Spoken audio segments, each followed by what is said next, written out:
ఊరికే గొప్పలు చెప్పారు. ఓ వైసీపీ ప్రభుత్వం వచ్చినప్పుడు వచ్చి ఈ ప్రాంతాలన్నింటిలో కూడా దోచేశారు, భూములు దోచేశారు, పెద్దలు తినేశారు. ఏమి 14 నెలల కాలం అయింది. ఏ ఒక్కడి మీద సరే వీళ్ళు చుమ్మిట్టు చేశారా మీరు? మేము చెప్తున్నాం మీ దోపిడీ ఇదని.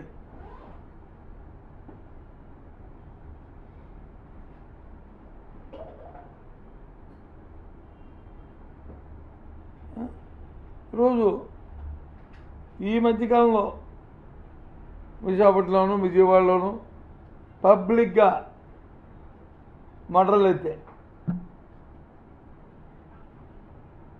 ఏ రకంగా జరిగావో మనం చూస్తున్నాం. అసలు పోలీస్ వ్యవస్థ అంటే భయం పోయింది ప్రజల్లో, గౌరవం పోయింది ప్రజల్లో. కారణం నాయకత్వాలు లంచం డిమాండ్ చేశాడంట. ఆశ్చర్యపోయాం. 5 కోట్లు ఏంటి, లంచం ఏంటి అంటే ఎందుకు బరి తెగించారు? ఎప్పుడు కూడా తదా రాజా యథా ప్రజ. పరిపాలించేవాడు కానీ సవ్యంగా పద్ధతిగా చట్టబద్ధంగా గౌరవంగా నిజాయితీతో పరిపాలిస్తే పర్వాలే. పరిపాలన కానీ లోపభూయిష్టం ఉండి వెస్టర్న్ ఇంట్రెస్ట్ ఉండి ఉంటే వచ్చే అనర్థాలే ఇవి. ఆటోమేటిక్గా కింద ఉన్న అధికారులు, కింద ఉన్న నాయకులు, కింద స్థాయిలో ఉన్న వాళ్ళు ఇంకా అదే పని కింద ఉంటారు. అందుకే ఇవన్నీ కూడా జరుగుతుంది. అందుకే చెప్పాను, ఏదో మళ్ళీ అడిగితే మీ ప్రభుత్వం జరగలేదండి అని మన. అందుకే ఒకసారి 5 సంవత్సరాల వరకు లిస్టు, 14 సంవత్సరాల లిస్టు అయ్యింది, 14 నెలల లిస్టు. నేను అడుగుతుంది మళ్ళీ 14 నుంచి 19 5 సంవత్సరాలు కాదు, ఓన్లీ 19, 24 మాకు ఏముంది, ఈ 14 నెలల జరిగింది చాలు. 5 సంవత్సరాలు తీయండి, ఇంకా అవి కలిపితే ఇంకా ఇన్ని అయిపోతాయి. అవన్నీ అనొద్దు, ఈ 14 నెలల కాలంలో పెట్టుకోండి చాలు.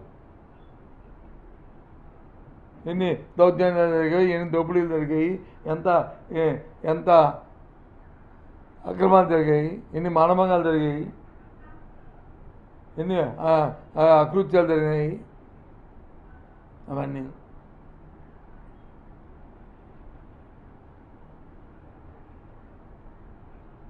ఎన్నికలు జరుగుతున్నప్పుడు ఎవరైనా ఒక కంప్లైంట్ ఇస్తే ఎన్నికలు అయిన తర్వాత వాళ్ళని అరెస్ట్ చేయడానికి చూస్తారు. ఎందుకు?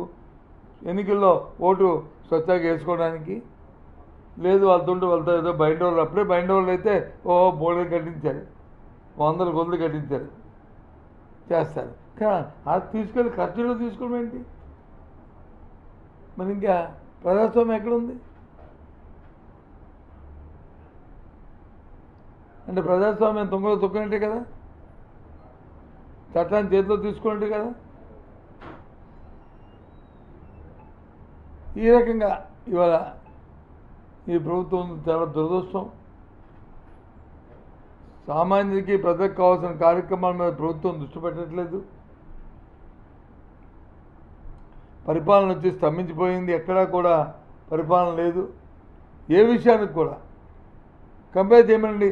ఇప్పుడు మీరైనా సరే చూసుకొని 4 రోజులు ఒక స్టడీ చేసి మళ్ళీ పిల్లల్ని వస్తాను ఏబిసిడి అని అలా తెలుసుకోమనండి, అడగండి నన్ను, మీకు కంపేర్ చెప్తాం. లేదు,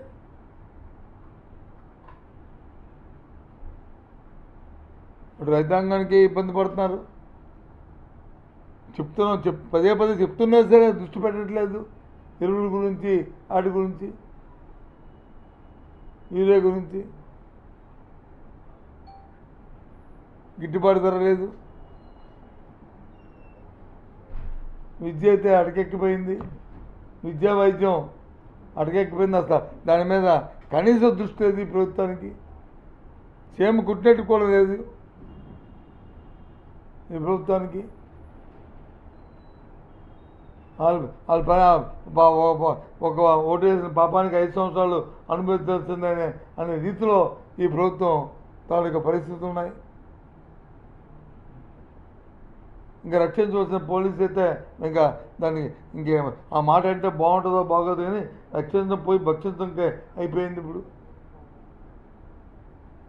ప్రజలకు రక్షణ కాదు, తెలుగుదేశం పార్టీకి రక్షణగా అయిపోయింది. ఇది చాలా తప్పు. ఇది వ్యవస్థలో ఇవాళ ఈ కడప జిల్లాలో జరుగుతున్న పులివెందుల జడ్పీటీసీ ఎలక్షన్లో జరుగుతున్న పరిణామాలు తీవ్రమైనవి. ఇలాంటి పరిణామాలు ఎప్పుడూ కూడా జరగకూడదు. పరిణామాలు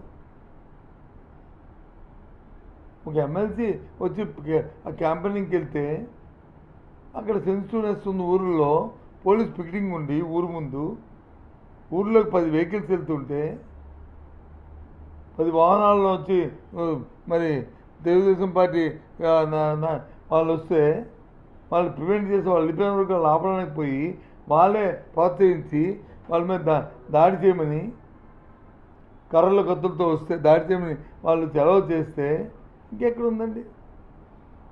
తిరిగి పైపించి వాళ్ళ మీదే ఎస్సీ ఎస్టీ అట్రాసిటీ కేసు పెడితే కేసు పెట్టి వాళ్ళని కస్టడీలో తీసుకుంటే ఇంకా నిజాయితీ ఎక్కడుంది? ఈ రకంగా పరిస్థితులు ఉన్నాయి రాష్ట్రంలో. అన్నింటినీ కూడా ఖండిస్తున్నాం. ఇది కరెక్ట్ కాదు. ఇది మనుగడ ఎన్నాళ్ళు కూడా సాగదు అనుకుంటున్నారు వీళ్ళు. 5 సంవత్సరాలు మాకు హక్కు ఇచ్చారులే ప్రజాస్వామ్యంలో ఒకసారి ఇస్తేని ప్రజల్లో తిరుగుబాటు వస్తుంది. ఇప్పటికే వచ్చింది. అందుకే ఈ నాయకులు వెళ్ళమని చెప్పి ఆ పార్టీ ఇచ్చినా సరే ఎక్కడ ఊర్లో కనిపించట్లేదు. సరే అది వాళ్ళ పార్టీ విషయం. వెళ్తారా పోతారా భయం పడతారా ఇంట్లో దాక్కుంటారా అనేది వాళ్ళ ఇష్టం, మాకు సంబంధం లేదు. అయినప్పటికి కూడా ఒక ప్రతిపక్ష పార్టీగా ప్రతికించిన వాగ్దానం నెరవేర్చే వరకు మేము అడుగుతూనే ఉంటాం. వాళ్ళని మెడబెట్టి మంచి అవన్నీ సక్రమంగా నిర్వర్తించే వరకు మేము దాని మీద పోరాటం చేస్తూ ఉంటాం, డిమాండ్ చేస్తూనే ఉంటాం.